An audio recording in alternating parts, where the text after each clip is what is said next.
মাধ্যমিক ভৌতবিজ্ঞানের প্রিপারেশন মজবুত করতে আমি এমজি স্যার নিয়ে এসেছি কোশ্চেন সলভ সিরিজ।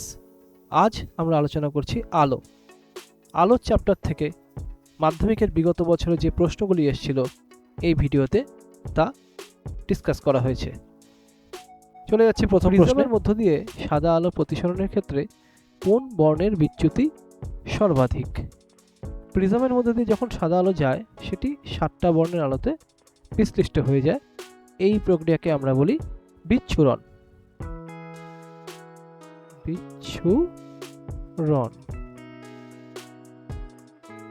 আমরা জানি বিভিন্ন বর্ণের আলোর ক্ষেত্রে তরঙ্গদৈর্ঘ্য বিভিন্ন হয় এবং বিভিন্ন তরঙ্গদৈর্ঘ্যের আলো যখন প্রিজমের মধ্য দিয়ে যায় তার বিচ্যুতিও বিভিন্ন রকম হয়। কারণ বিচ্যুতি প্রিজমের মধ্যে দিয়ে যখন কোনো আলো যায় সেই আলোর বিচ্যুতি আলোর তরঙ্গদৈর্ঘ্যের উপর নির্ভর করে এবং তরঙ্গদৈর্ঘ্য যত কম হয় আলোর বিচ্যুতি তত বেশি হয়।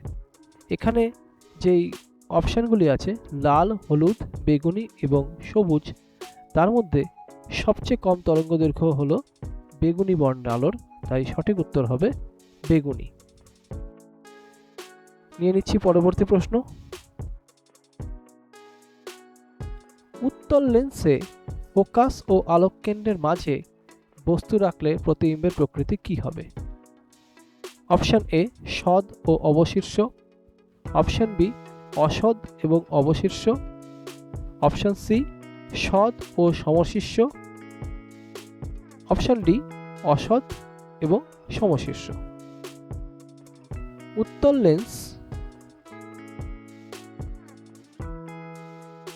উত্তল লেন্সের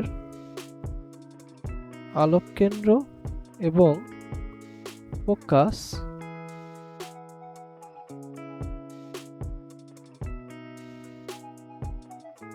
এই আলোক কেন্দ্র এবং ফোকাসের মধ্যে যদি কোনো বস্তুকে রাখা হয় তাহলে সর্বদাই প্রশ্নটা পাস হয়ে গেল। যদি কোনো বস্তুকে আমরা আলোক কেন্দ্র এবং ফোকাসের মধ্যে রাখি তাহলে সর্বদাই অসৎ প্রতিবিম্ব তৈরি হবে।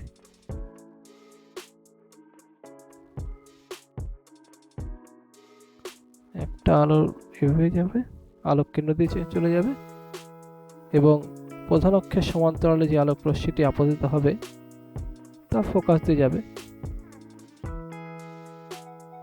এবং এই দুটি রশ্মিকে যদি আমরা পেছন দিকে বর্ধিত করি তাহলে আমরা সবসময় একটি অসৎ প্রতিবিম্ব পাবো। অর্থাৎ উত্তল লেন্সের ফোকাস এবং আলোক কেন্দ্রের মাঝে কোনো বস্তু রাখলে সবসময় অসৎ এবং সমশীর্ষ প্রতিবিম্ব তৈরি হবে। তাহলে সঠিক উত্তরটি হবে অপশন ডি। চলে যাচ্ছি পরবর্তী প্রশ্নে।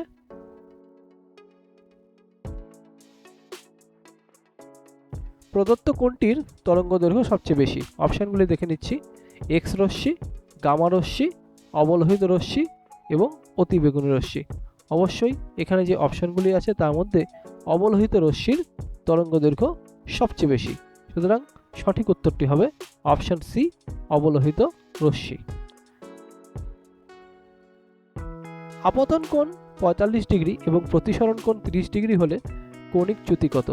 আপতন কোণ I = 45 ডিগ্রি এবং প্রতিসরণ কোণ R = 30 ডিগ্রি। মানে এইভাবে যখন আলোক রশ্মি প্রতিসরণ হবে, এটা হচ্ছে এই আপতন কোণের মান 45 ডিগ্রি আর প্রতিসরণ কোণের মান 30 ডিগ্রি। আর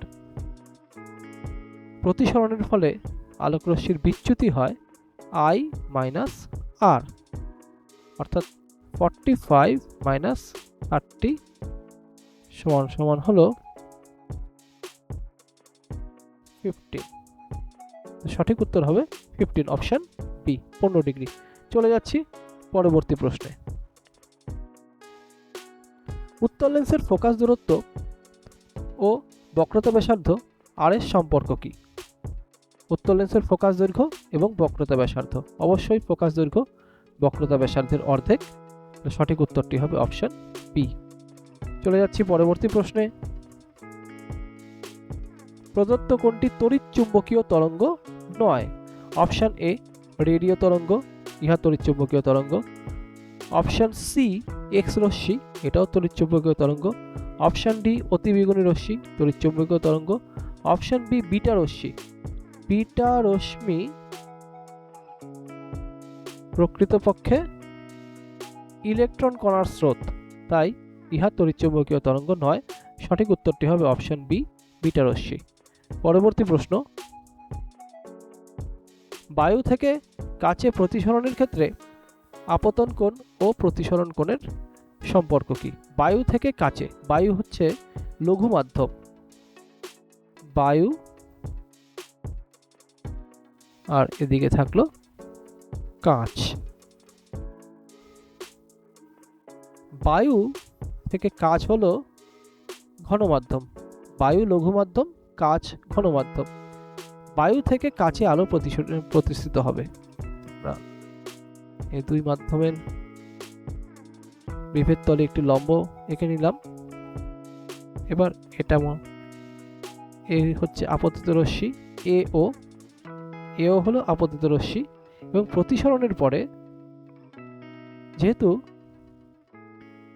লঘু মাধ্যম থেকে ঘন মাধ্যমে প্রতিসৃত হচ্ছে, তাই প্রতিসরণের ফলে আলোক রশ্মি অভিলম্বের দিকে সরে আসবে।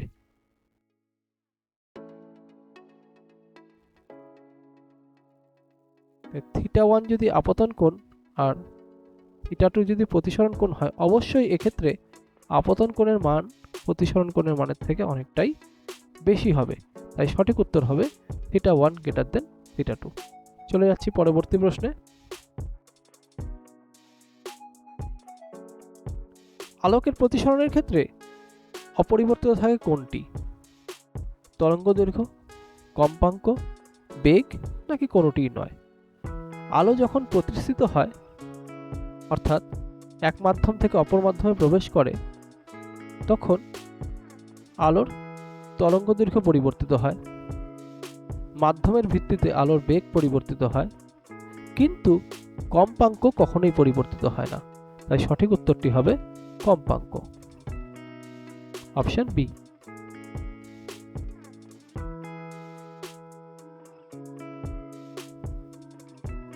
অবতল দর্পণের সামনে বস্তু কোথায় রাখলে সৎ ও সমান আকারের প্রতিবিম্ব তৈরি হবে? অবতল দর্পণ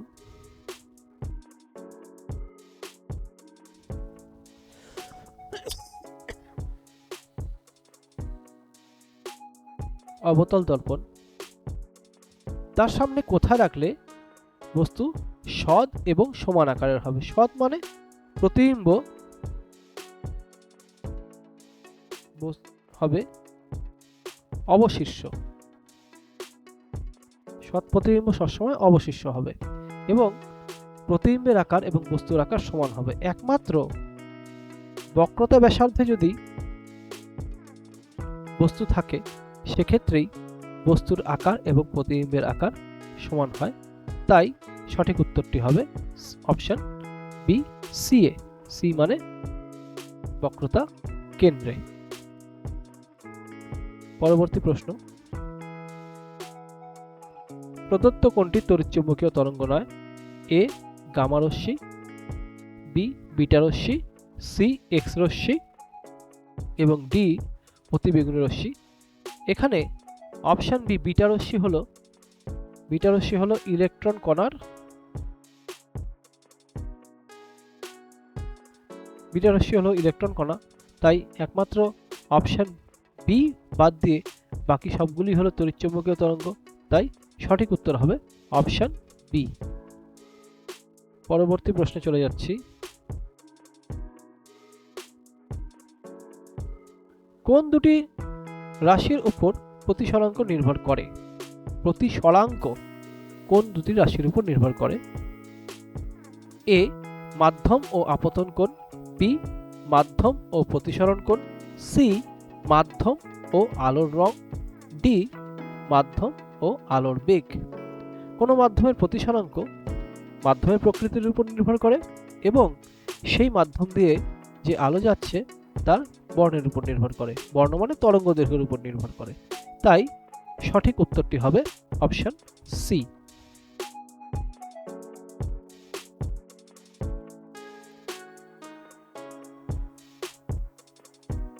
চলে আসছি আজকের ভিডিওর একদম শেষে। আজকের প্রশ্ন, দর্পণের বক্রতা ব্যাসার্ধ এবং ফোকাস দৈর্ঘ্যের মধ্যে সম্পর্ক কি? তোমরা সবাই এই প্রশ্নের উত্তরটি কমেন্টে জানাও। দেখা হচ্ছে আবার পরবর্তী একটি ভিডিওতে। Till then, see you and good bye.